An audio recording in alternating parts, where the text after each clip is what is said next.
Here we are then. I've just bought an ultrasonic cleaner. First attempt. I've bought some ultrasonic cleaner fluid and the fluid recommends that you should try a sample to find out what the best ratio of product is. So what I've got here, I've got a carburetor. It's an old SU carburetor that I'm rebuilding. I'm going to rebuild this carburetor, but I'm going to use that as my sample, and I'm going to put it in as it is. I'm not going to strip it down. I'm going to put it in as it is to see what happens.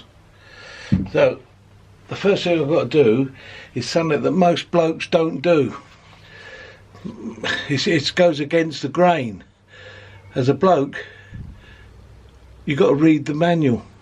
So I'm going to read the manual and see what you're supposed to do, and then I'm going to get it set up and have a go. Well, I've read the instructions and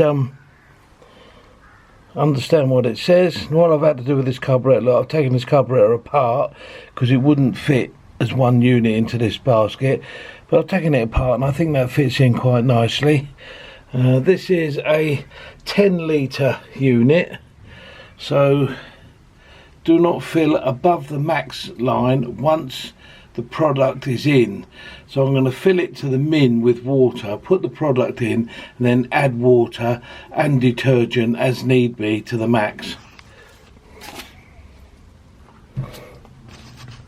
The detergent I'm using is Sealy's ultrasonic cleaning fluid, because there are so many fluids on the market, I don't really know what is the best one, and I thought I'd use this one because it's specifically designed for ultrasonic cleaning. It says 1 to 50, so hardly any needs to be used. So I'll measure that out. I'm going to fill the tank with hot water so that I don't have to wait all day for it to heat up. Then I've decided, after reading the instructions, that I'm going to put that up to 60 centigrade, and I'm going to run it for a 15-minute cycle, and then I'll have a look, move stuff around in the basket, and then maybe flick the carb over and all that. Just sort of, it's had an opportunity to get to both sides, and then we'll do another 15 minutes after that, and then we'll see what it looks like. So have a look at that, understand what it looks like before we even start. This literally hasn't been touched. I've bought this as it is. So let's just see what ultrasonic cleaning does without you doing anything. Interesting, eh? Because based upon what this does and what I learned from this, my next project in there is the carburetors I'm rebuilding. So Mrs. heard the kettle going on, thought I was making her a cup of tea. She can think again, mate. I'm loading my ultrasonic cleaner. Full kettle, just boiled. Topped it up with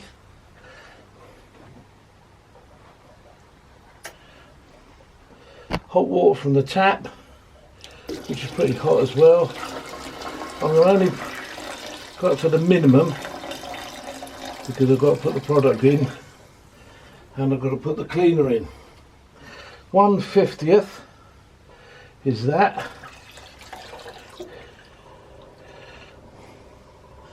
That'll be that.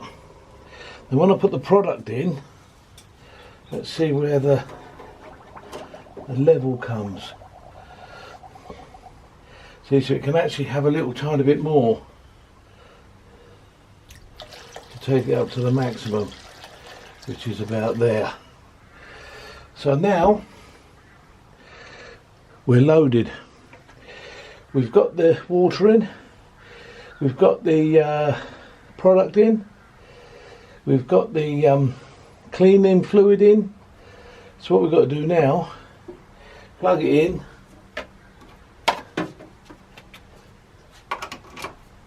turn it on. Oh my god, it's going. It's 50. It's actually 50 degrees.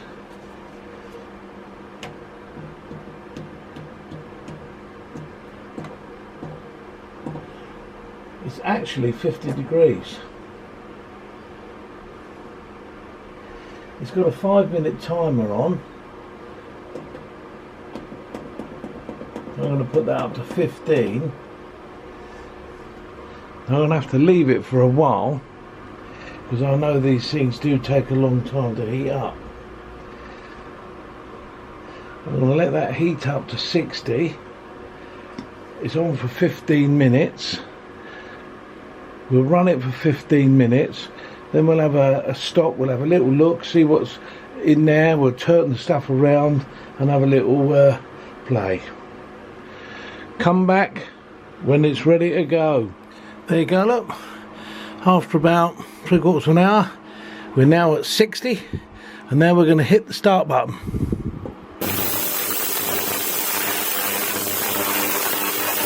We've now started. Here we are then, coming to the end of the 15 minutes.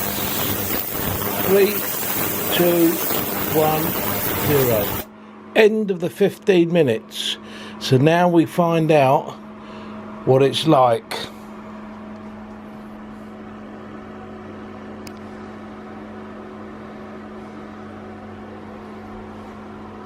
Three, 2, 1.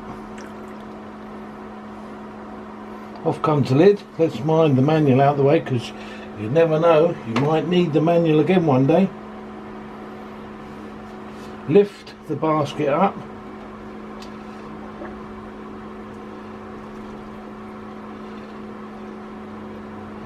Oh, that's interesting.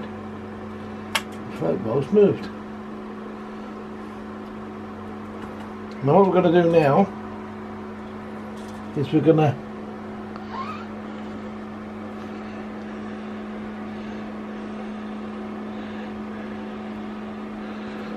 just going to move things around slightly. Turn it over, just to have a little opportunity to sneak preview, and then drop it back in, lid on,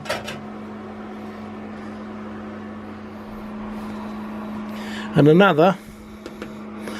Ooh.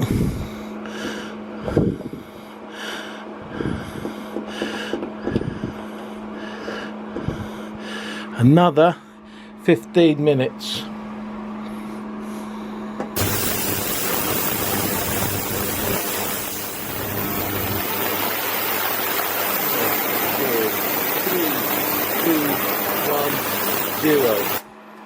There, that's the second thing. So that's now had 30 minutes. Now it recommends in the instructions that you don't run it for more than 30 minutes. Because if you run it for more than 30 minutes, it can get hot, overheat. So basically, I want to clean something else, but I better turn it off. So there's a switch at the back, and I'll turn it off. For 15 minutes they recommend you turn it off. But what you want to know is, what did it come out like? So let's have a look, shall we? What did it come out like? Half an hour in here now at 60 degrees, which is hot. Untouched. This carburetor was untouched, literally as it came out of the box.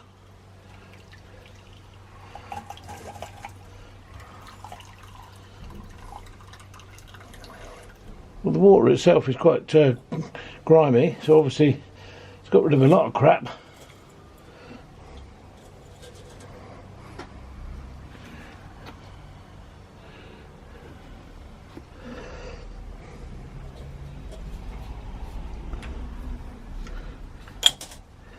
Look at that car body. That's pretty good when you think that's untouched. Absolutely untouched. That went in there untouched. And look, there's a bit of grease there. Oh dear. That hasn't got that. Oh, that's a bit hot and bothered. Very dry now. That's very dry. That's got into all of those areas.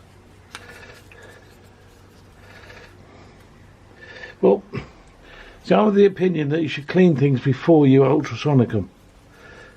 But I've never had an ultrasonic before, so I don't really know.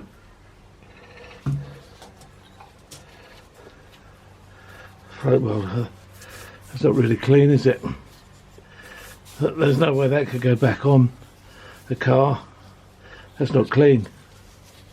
Not clean. There's a jet. No, that's not clean. That's not too bad. That's not too bad. So, my first ever ultrasonic clean with an ultrasonic cleaner. I put in a carburetor that is untouched. I haven't touched it at all. It was filthy, as you saw in the beginning. It's not filthy now, but it's not clean either. So really, the ultrasonic cleaner on its own, with this setup that I've just got here, would not be any good. What I'd have to do is to clean the carb and then ultrasonic clean it in order to try and make sure that it gets all of the little tiny bits and pieces off. So I don't think it's the lazy man's way of cleaning. I think it's heightening your clean. So clean the product properly. That's supposed to be springing up and down. There's not a spring on that. The spring's disappeared. Clean the product properly, then put it into an ultrasonic cleaner. Well, that's what's going to happen next. Because if you remember from the carb cleaning video that I've been doing, I've stripped the carburetor down, I've cleaned it, but now I want to ultrasonic it. Let me get it.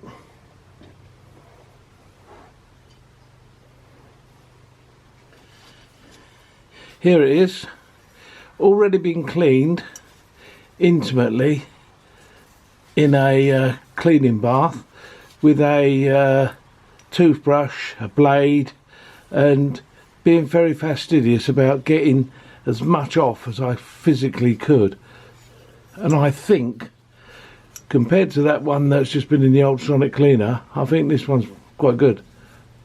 But I'm going to put this in the ultrasonic cleaner now, and I want to find out whether the ultrasonic cleaner does anything else. So that's going in the cleaner. There's the float bowl, once again intimately cleaned by me. But now let's put it in the ultrasonic and see if that can do anything to it. It might not do anything to it, in which case, you know, hey ho. So, what's my thoughts on the ultrasonic cleaner? Well, here is the carb body that I cleaned before I even bought the cleaner, and I showed you, and I said that I'm going to put it through an ultrasonic cleaner to get it really clean. Well, this has come out of the cleaner. It was pretty clean when it went in, but you know, I think now it's really nice. Really is nice. But I have had to give it another wash in engine cleaner because there was a lot of crap that came out of the ultrasonic, which is on the things that I've washed today. But I'm quite pleased with the results. But what it does prove, basically, is that you have to clean the items before you put them in. Look at this carb that I put in with it. I've just stripped this carb down. I did a little bit of cleaning before I put it in the ultrasonic cleaner, but not too much. I mean, it's not bad, but it isn't magic. It has made it a lot easier to clean, because a lot of the crud that was on it, I've now noticed when I'm going over it now with a normal cleaner, I've now noticed that it comes off a lot easier. So I do think that it's really got in and helped move some of the stubborn stuff. I mean, inside the float bowl, absolutely beautiful. So yeah, am I pleased with the ultrasonic cleaner? Yeah, I am. But it's not magic. You still have to put work in, which I'm glad about really, because I quite like cleaning stuff properly. I mean, here is the carburetor that is next to the one that I've just shown you. That's untouched. It's quite clean internally, look, but externally, a bit cruddy, not horrendous. But yeah, ultrasonic cleaner. Yeah, good. It is one of the things that you need in the arsenal of workshop restoration. It's not the only one. You still need hard work, and you still need to spend a bit of time making sure you do it properly. But definitely, ultrasonic cleaner, I'm glad I bought one. So hopefully that's of some use to you. If you're thinking about getting an ultrasonic cleaner, they are brilliant, but don't think that it'll get rid of all the hard work, because it won't get rid of all of it, but it'll just make it easier. And the results are really nice.